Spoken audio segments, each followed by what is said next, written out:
Ahojte fanúšikovia Shreka, máme pre vás skvelé novinky. Herec Eddie Murphy, ktorého poznáte ako hlas ikonického oslíka, prezradil zaujímavé detaily o plánoch štúdia DreamWorks. V prvom rade práce na 5. filme Shrek sú už v plnom prúde. Eddie Murphy prezradil, že už nahral prvé scény a film by mal prísť do kín v roku 2026. Po dokončení Shreka 5 sa dočkame niečoho, o čom mnohí len snívali.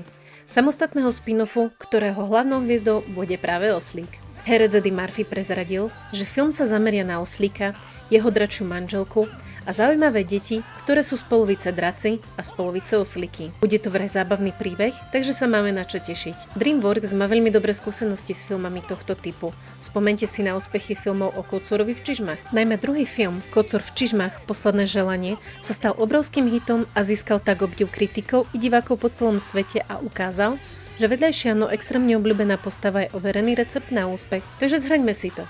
Shrek sa vracia a oslík dostane svoj vlastný film. Čo na to hovoríte vy? Tešíte sa na tieto novinky?